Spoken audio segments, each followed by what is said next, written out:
आज जो चीज हम पढ़ने जा रहे हैं वो है आपके पास सिंपल हार्मोनिक मोशन। मोशन का मतलब होता है बेसिकली किसी चीज का मूव करना, जैसे कि कोई गाड़ी मूव कर रही हो। अब सिंपल हार्मोनिक मोशन का क्या मतलब है, इसको हम एक एनिमेशन से समझते हैं। जैसा कि आप देख सकते हैं कि ये एनिमेशन मैंने fet.colorado.edu की वेबसाइट से उठाई है, जिसमें आपके पास एक फिक्स पोर्ट है। यानी ये समझ लें जैसे कोई रॉड है, उस रॉड के साथ एक स्ट्रिंग यानी कि कोई तार बांधी हुई है और उस तार के साथ एक डब्बा बांधा हुआ है। तो ये डब्बा इनिशियली क्या है, रेस्ट पर है। लेकिन इसको अगर मैं थोड़ी सी इसकी पोजीशन को चेंज करूं, चाहे दाएं जानिब या चाहे बाएं जानिब, और अगर इसको मैं यहाँ से छोड़ूं तो आप ये देखेंगे कि ये बेसिकली अपनी इस पोजीशन जो कि इसकी रेस्ट पोजीशन थी, इसके इर्द गिर्द अपनी मोशन को बार बार ये क्या कर रहा है, रिपीट कर रहा है। तो ऐसी मोशन जो एक ख़ास पॉइंट के इर्द गिर्द रिपीट हो रही हो, उसको हम सिंपल हार्मोनिक मोशन कहते हैं। इसी तरह एक और एनिमेशन जो कि मैंने ophysics.com से उठाई है, इसमें आपके पास समझ लें जैसे ये दीवार है, दीवार के साथ एक स्प्रिंग बांधा हुआ है और स्प्रिंग के साथ हमने कोई डब्बा जोड़ दिया है। अब मैंने क्या किया कि इनिशियली जो है ना, उसकी जो रेस्ट पोजीशन थी ना, वो ये वाली थी, बिल्कुल रेस्ट पर था। अब मैंने क्या किया कि इसको स्ट्रेच किया, यानी कि खींचा दाएं जानिब। और अब जब खींच कर इसको मैं छोड़ूंगा तो आप ये देखेंगे कि ये इस पॉइंट के अबाउट यानी इस पॉइंट के इर्द गिर्द अपनी मोशन को बार बार क्या करेगा, रिपीट करेगा। पहले ये जो है ना, आप देखिएगा यहाँ से ये कंप्रेस होने की तरफ जाएगा। अब जैसे अब ये हो रहा है और कंप्रेस होने के बाद ये क्या हो रहा है, दोबारा स्ट्रेच हो रहा है। तो जो ये भी मोशन है जो कि स्प्रिंग के साथ एक मैश बांधा हो, उसकी भी जो मोशन है बेसिकली वो सिंपल हार्मोनिक मोशन है। अब सिंपल हार्मोनिक मोशन होने के लिए दो कंडीशंस का होना बहुत ज़रूरी है। अब हम उन दो कंडीशंस की बात करते हैं। अब सिंपल हार्मोनिक मोशन को समझने के लिए मैं सबसे पहले जो है ना, आपके पास एक ही एग्जांपल लेकर आता हूं, जो कि असल में बेसिकली एक सिंपल पेंडुलम है। इसको मैं आपके लिए यहाँ पर लिख देता हूँ, और ये सबसे पहले मैंने आपको एनिमेशन में भी दिखाया था। अब ये जो डब्बा था जो कि एक तार के साथ बांधा हुआ था, ये इनिशियली क्या था, रेस्ट पर था। आप क्या करते हैं कि इसको यहाँ से डिस्प्लेस करते हैं और इसको एक नई पोजीशन पर लेके जाते हैं, और जो नई पोजीशन पर लेकर गए हैं उसको मैं लेबल कर रहा हूँ कि आपने उसको जो डिस्प्लेस किया वो एक्स फासले के साथ क्या किया, डिस्प्लेस किया, यानी नई पोजीशन पर लेकर गए।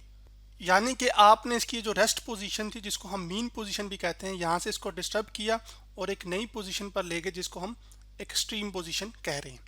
अब इस पॉइंट पर जैसे ही आप इसको यहाँ से छोड़ेंगे ना, तो आप ये देखेंगे कि एक फोर्स लगेगी इसके ऊपर, जो कि इसको मजबूर करेगी या कंपेल करेगी या फिर फोर्स करेगी कि वो अपनी इक्विलिब्रियम पोजीशन यानी रेस्ट या मीन पोजीशन की तरफ आए। तो वो जो फोर्स होगी ना, बेसिकली वो कौन सी फोर्स होगी, रीस्टोरिंग फोर्स। तो वो जो रीस्टोरिंग फोर्स है उसको मैं आपके लिए यहाँ पर यूँ लिख देता हूँ। अब एक जो चीज़ आपके लिए काबिले गौर है ना, वो ये है कि असल में आपने डिस्प्लेसमेंट किस जानिब करवाई थी, दाएं जानिब, इस जानिब। जबकि वो जो रीस्टोरिंग फोर्स है वो हमेशा ऑपोजिट है दाएं जानिब के, यानी कि हमेशा मीन पोजीशन की जानिब है। इसका मतलब ये हुआ कि आपके पास कि आप जितना इसको मीन पोजीशन से दूर लेकर जाएंगे ना, उतनी रीस्टोरिंग फोर्स ज़्यादा होगी और वो ऑपोजिट इन डायरेक्शन होगी जिस डायरेक्शन में डिस्प्लेसमेंट है। तो फिर हम यूं कह सकते हैं कि जो रीस्टोरिंग फोर्स है आपके पास, रीस्टोरिंग फोर्स है वो डायरेक्टली प्रोपोर्शनल है किस चीज़ के, displacement from the mean position या रेस्ट पोजीशन। और वो डिस्प्लेसमेंट को हम किससे लेबल कर रहे हैं, एक्स से। लेकिन जो रिस्टोरिंग फोर्स है उसकी डायरेक्शन हमेशा ऑपोजिट है किसके, जिस डायरेक्शन में डिस्प्लेसमेंट आपने इनिशियली करवाई थी। तो यहाँ पर एक साइन क्या आ जाएगा, माइनस का। तो ये सबसे बुनियादी कंडीशन है सिंपल हार्मोनिक मोशन के लिए कि जो रिस्टोरिंग फोर्स है वो आपके पास डायरेक्टली प्रोपोर्शनल होगी किसके, displacement from the mean position के। और हमेशा जो रिस्टोरिंग फोर्स है वो किस तरफ होगी, मीन पोजीशन की जानिब। अब जितनी आपकी डिस्प्लेसमेंट मीन पोजीशन से ज़्यादा होगी, असल में रिस्टोरिंग फोर्स भी उतनी ही ज़्यादा होगी, क्योंकि डायरेक्टली प्रोपोर्शनल का साइन है। और जितनी आपकी displacement from the mean position कम होगी, उतनी ही रिस्टोरिंग फोर्स भी क्या होगी, वो कम होगी। अब क्योंकि आपने मैस को रिलीज किया ना यहाँ से, तो जब मैस को आपने जब जहाँ से छोड़ा तो जो इसकी एक्सेलरेशन होगी वो भी इसी जानिब होगी जिस जानिब आपकी असल में रिस्टोरिंग फोर्स थी, क्योंकि आपका मैस तो इस जानिब एक्सेलरेट कर रहा होगा, जबकि आपने जो डिस्प्लेसमेंट करवाई थी वो इस जानिब करवाई थी, जो कि मैंने ये ग्रीन एरो से रिप्रेजेंट करवाई हुई है। इसका मतलब है इस केस में भी मैस एक्सेलरेट होने का मतलब ये है कि उसकी वेलोसिटी क्या हो रही है, वो चेंज हो रही है। यानी यहाँ से जब ये मोशन करना शुरू करेगा ना तो उसकी वेलोसिटी कंटिन्यूसली क्या हो रही होगी, वो चेंज हो रही है, यानी हर वक्त बदल रही होगी। तो जो एक्सेलरेशन है आपके पास वो भी क्या है, वो डायरेक्टली प्रोपोर्शनल है किसके, displacement from the mean position के, जो कि हम एक्स से लेबल कर रहे हैं। जबकि जो एक्सेलरेशन की डायरेक्शन है वो ऑपोजिट है जिस डायरेक्शन में आपने इनिशियल उसको डिस्प्लेसमेंट करवाई थी। तो ये एक माइनस साइन यहाँ पर आ जाएगा। तो ये दो बुनियादी कंडीशन है आपके पास सिंपल हार्मोनिक मोशन के लिए। तो फिर हम यूं कह सकते हैं कि जब भी कोई मोशन इस तरह से हो रही हो कि वो ये दो कंडीशन सेटिस्फाई कर रही हो तो हम ऐसी मोशन को क्या कहते हैं, सिंपल हार्मोनिक मोशन। अब ये जो सारी बातें मैंने बताई हैं, अब हम इसको जोड़ते हैं मैस अटैच टू स्प्रिंग के लिए। तो वो मैं आपको एनिमेशन से शो करता हूं और चेक करते हैं कि क्या वो सिंपल हार्मोनिक मोशन होगी या नहीं। जैसा कि आप देख सकते हैं कि ये एनिमेशन मैंने fet.colorado.edu की वेबसाइट से उठाई है, जिसमें एक स्प्रिंग है, स्प्रिंग किसी दीवार के साथ बांधा हुआ है और मेरे पास एक ये समझ लें सलाहियत है कि इसके साथ ये कोई मैच जुड़ा हुआ है। एक तरह बस अपनी आसानी के लिए समझ लें, इसको या तो मैं खींच सकता हूँ या इसको मैं दबा सकता हूँ। तो खींचने के लिए मुझे क्या लगानी पड़ेगी, फोर्स। अब मैंने इसको इस नई पोजीशन पर लेकर आ गया, तो यानी कि इसकी मैंने इस पोजीशन से इधर डिस्टर्ब किया तो इसकी जो डिस्प्लेसमेंट है वो एक तरह से मैंने चेंज की। तो अब ये मीन पोजीशन से डिस्टर्ब होकर किसी नई पोजीशन पर आ गया और वो जो डिस्प्लेसमेंट की जो डायरेक्शन है वो आपके पास इस ग्रीन एरो से रिप्रेजेंट हो रही है। अब ये स्प्रिंग क्या करेगा कि इसको अपनी जानिब, इसकी जो इक्विलिब्रियम पोजीशन है या जो रेस्ट पोजीशन है उसकी जानिब क्या करेगा, वापस खींचने की कोशिश करेगा। तो आप ये देखेंगे कि जो स्प्रिंग जो फोर्स लगा रहा होगा ना वो ग्रीन एरो से बिल्कुल ऑपोजिट डायरेक्शन में होगा, जो कि आपको यहाँ पर ब्लू एरो से रिप्रेजेंट हो रही है। तो आप देख रहे हैं कि आपने डिस्प्लेसमेंट किस डायरेक्शन में करवाई थी, दाएं जानिब, जबकि जो रिस्टोरिंग फोर्स है वो इस केस में किस जानिब लग रही है, बाएं जानिब। तो रिस्टोरिंग फोर्स की जो डायरेक्शन है वो ऑपोजिट है जिस डायरेक्शन में आपने डिस्प्लेसमेंट करवाई थी। तो ये पहली जो कंडीशन थी सिंपल हार्मोनिक मोशन की, वो क्या हो गई यहाँ पर सेटिस्फाई। अब जैसे ही आप इसको रिलीज करेंगे ना यहाँ से, तो जो एक्सेलरेशन है वो भी किस जानिब होगी, इसी जानिब होगी जिस जानिब ये ब्लू एरो है। जबकि आपने डिस्प्लेसमेंट किस जानिब करवाई थी, वो तो इस जानिब करवाई थी ना, दाएं जानिब। तो ये दूसरी कंडीशन भी अब क्या होगी, वो सेटिस्फाई। अब मैं क्या करता हूँ कि मैं स्प्रिंग को खींचने की बजाय उसको क्या कर देता हूँ, दबा देता हूँ, जैसे मैंने यहाँ पर दबा दी है। अब जो दबाते वक्त आपने काम किया वो असल में क्या किया कि जो डिस्प्लेसमेंट है उसकी लेफ्ट जानिब करवाई है। तो असल में वो जो डिस्प्लेसमेंट हुई है इसकी ये जो ब्लैक लाइन लगी हुई ना, ये असल में मीन पोजीशन को बता रहा है, और इससे ये जो ग्रीन एरो इधर जा रहा है ये असल में बता रहा है कि मीन पोजीशन से आप इस जानिब लेकर गए हैं, यानी कि आपने कंप्रेस किया है। अब ये जो स्प्रिंग है वो क्या करेगा कि वो एक फोर्स लगाएगा जो कि बिल्कुल ऑपोजिट इन डायरेक्शन होगी जिस डायरेक्शन में आपने डिस्प्लेसमेंट अभी कवर करवाई थी। तो जैसे ही मैं यहाँ पर स्प्रिंग फोर्स लगाता हूँ तो आप स्प्रिंग फोर्स को इधर मेंशन करता हूँ तो वो ब्लू एरो से आपको नजर आ रही है। अब आप ये देख रहे हैं कि कंप्रेस इस जानिब हो रहा है, जबकि जो रिस्टोरिंग फोर्स है जो कि स्प्रिंग लगा रहा है वो इस जानिब है। इस केस में भी अब क्या हो रहा है कि जो रिस्टोरिंग फोर्स है वो ऑपोजिट इन डायरेक्शन है जिस डायरेक्शन में आपने डिस्प्लेसमेंट करवाई थी। तो दोनों जो कंडीशंस हैं जो आपकी सिंपल हार्मोनिक मोशन की है वो क्या हो रही हैं, वो सेटिस्फाई हो रही हैं। और एक्सेलरेशन भी किस जानिब है, वो इसी जानिब होगी जब आप इसको छोड़ेंगे।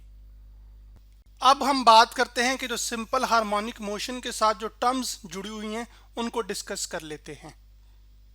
अच्छा, जो टर्मिनोलॉजीज सिंपल पेंडुलम के लिए होल्ड करेंगी, जैसे कि ये जो सिंपल पेंडुलम है बेसिकली ये सिंपल हार्मोनिक मोशन को एग्जीक्यूट करता है या परफॉर्म करता है, वही कंडीशंस आपकी जो टर्म्स होंगी वो होल्ड करेंगी आपके पास जो मैस अटैच टू स्प्रिंग है। अब इनिशियली क्योंकि आपके पास स्टार्ट में ये जो तार थी जिसके साथ एक मैस बांधा हुआ था ये क्या था, रेस्ट पर था। ये जो रेस्ट पोजीशन होती है इसको हम मीन पोजीशन, इक्विलिब्रियम पोजीशन या रेस्ट पोजीशन कहते हैं। तीनों मुतबादिल नाम है, जो मर्जी आप इस्तेमाल कर लें। अब जैसे ही आपने इसको मीन पोजीशन से किसी नई पोजीशन पर लेकर गए जहां से आपने उसको छोड़ा है, बेसिकली उसको हम एक्सट्रीम पोजीशन कहते हैं। आप दाएं जानिब भी लेकर जाकर छोड़ सकते हैं और बाएं जानिब भी। तो आपके पास ये भी एक्सट्रीम पोजीशन है और ये भी क्या है, एक्सट्रीम पोजीशन है। अब मीन पोजीशन से आप एक्सट्रीम पोजीशन पर लेकर गए और उसके बीच में इसने कोई ना कोई फासला तय किया होगा। वो जो इसने मैक्सिमम फासला तय किया होगा ना, उसको हम एम्पलीट्यूड कहते हैं। तो वो आपके लिए मैं यहाँ पर लिख देता हूँ कि जो मैक्सिमम फासला है मीन पोजीशन से एक्सट्रीम पोजीशन की तरफ, चाहे दाएं जानिब चाहे बाएं जानिब, वो क्या है आपका एम्पलीट्यूड। इसी तरह मीन पोजीशन से एक्सट्रीम पोजीशन के बीच आप किसी भी पॉइंट पर हैं, जैसे ये वाला पॉइंट, ये वाला पॉइंट, ये वाला पॉइंट, आप मीन पोजीशन से तो दूर हैं, तो असल में ये आप क्या कर रहे हैं, डिस्प्लेसमेंट कवर कर रहे हैं। तो हम यूं कह सकते हैं कि ये असल में आपकी डिस्प्लेसमेंट कवर्ड होगी जो इस मैस ने या इस डब्बे ने की होगी। अब अगली जो चीज है ना वो ये है आपके पास बेसिकली कि जब इस मैस को आप यहां से छोड़ते हैं ना, तो ये सबसे पहले इधर आता है,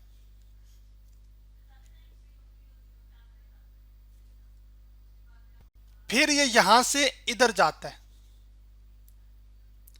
उसके बाद ये यहां से वापस इधर आता है और फिर ये दोबारा इस जगह पर चला जाता है जो कि इसकी एक्सट्रीम पोजीशन है। उसको मैं यहां पर यूं लेबल कर देता हूं, यहां ये जो मैंने आपको ग्रीन एरो से रिप्रेजेंट किए। अब इसका मतलब है जहां से आपने इसको छोड़ा था ये वापस उसी जगह पर दोबारा आ गया, तो इसने असल में एक चक्कर मुकम्मल कर लिया। इसको हम कहते हैं कि साइकिल। तो साइकिल को हम यूं डिफाइन करते हैं, वन कंप्लीट राउंड ट्रिप, यानी कि एक मुकम्मल चक्कर, जिस जगह से छोड़ा वापस उसी जगह पर आ जाए।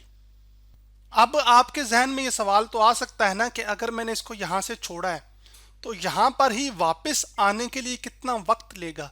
उसी चीज को हम कहते हैं टाइम पीरियड, कि time taken to complete one cycle, कि जितना वक्त लगा होगा एक साइकिल को मुकम्मल करने के लिए। यानी जैसे आपने यहां से ये छोड़ा, ये इधर आएगा, यहां से फिर इधर जाएगा, फिर यहां से वापस इधर आएगा और फिर यहां से क्या जाएगा, दोबारा इधर जाएगा। यानी कि एक्सट्रीम से मीन, फिर मीन से एक्सट्रीम पोजीशन, फिर एक्सट्रीम से मीन पोजीशन आएगा और फिर मीन पोजीशन से किधर जाएगा, एक्सट्रीम पोजीशन। तो इसके बीच में जितना वक्त गुजरा होगा ना एक साइकिल को मुकम्मल करने के लिए, वो असल में आपके पास टाइम पीरियड होता है। अगली जो चीज है वो आपके पास है बेसिकली फ्रीक्वेंसी। फ्रीक्वेंसी बेसिकली हम इस तरह से डिफाइन करते हैं कि अगर आपके जहन में ये सवाल यूं उठे कि एक सेकंड में कितने चक्कर मुकम्मल हुए होंगे, तो उस चीज को हम फ्रीक्वेंसी कहते हैं कि number of cycles completed in one second. क्या एक सेकंड में एक मुकम्मल चक्कर हुआ है, या एक सेकंड में क्या दो चक्कर मुकम्मल हुए हैं, या तीन हुए हैं, या एक भी नहीं हुआ। तो वो इस चीज के लिए फ्रीक्वेंसी डिफाइन करते हैं कि एक सेकंड में कितने चक्कर मुकम्मल हुए हैं। अब जो फ्रीक्वेंसी है उसका जो मैथमेटिकल फॉर्म है वो यूं है कि वन डिवाइड बाय कितना टाइम लगा, जिसको हम टाइम पीरियड कहते हैं, टी से डिनोट कर रहा हूं मैं यहाँ पर। ये वन यहाँ पर मैं इस वजह से लिख रहा हूँ क्योंकि ये एक चक्कर के लिए मैं लिख रहा हूँ, डिवाइड बाय टी के जितना टाइम लगा होगा। अगर ये आपके पास ना एन चक्कर काटे हों उसने, तो यहाँ पर ये आ जाएगा एन चक्कर से मुराद ये कि 3 काटे हैं 4 काटे हैं, आपको तो नहीं पता ना भी, मतलब वो जनरल ले रहा हूँ मैं, तो इस वजह से मैं एन को जनरल के तौर पे एन से रिप्रेजेंट कर रहा हूँ। डिवाइडेड जितना टाइम लगा होगा उसको आप डिवाइड कर दें, यहाँ पर ये टी से लिख दें, तो आपके पास ये आ जाएगा। अब जो टाइम है ना, इसका टाइम पीरियड का यूनिट क्या होता है, वो सेकंड होता है। तो अब फ्रीक्वेंसी का फिर यूनिट क्या हो जाएगा कि आपके पास F is equal to T की जगह मैं पुट कर दूंगा 1 आवर एस। ये टाइम की जगह मैं यहाँ पर एस पुट कर रहा हूँ, तो ये यूनिट बन जाएगा पर सेकंड, क्योंकि ऊपर जाके -1 हो जाएगा। जो दूसरा यूनिट है फ्रीक्वेंसी के लिए यूज होता है वो होता है बेसिकली हर्ट्ज, और वो भी मैं आपके लिए यहाँ पर लिख देता हूँ। तो पर सेकंड भी यूज होता है और हर्ट्ज भी यूज होता है फ्रीक्वेंसी के यूनिट के लिए। तो आज हमने क्या सीखा कि हमने सिंपल हार्मोनिक मोशन के बारे में पढ़ा, उसकी 2 कंडीशंस के बारे में पढ़ा कि जो रिस्टोरिंग फोर्स है आपके पास वो डायरेक्टली प्रोपोर्शनल होनी चाहिए डिस्प्लेसमेंट के फ्रॉम द मीन पोजीशन, और जो रिस्टोरिंग फोर्स है उसकी डायरेक्शन हमेशा क्या होगी, वो डिस्प्लेसमेंट की डायरेक्शन के बिल्कुल ऑपोजिट होगी। उसके साथ साथ हमने ये देखा कि जो एक्सेलरेशन है वो भी प्रोपोर्शनल होनी चाहिए displacement from the mean position के, लेकिन डायरेक्शन हमेशा क्या होगी, वो भी ऑपोजिट होगी जिस डायरेक्शन में आपने डिस्प्लेसमेंट कवर करवाई होगी। और उसके साथ साथ फिर एंड पर हमने जो है वो जो टर्म्स इस्तेमाल होती हैं सिंपल हार्मोनिक मोशन को डिस्क्राइब करने के लिए, जैसे टाइम पीरियड, फ्रीक्वेंसी, एम्पलीट्यूड, ये डिस्कस की।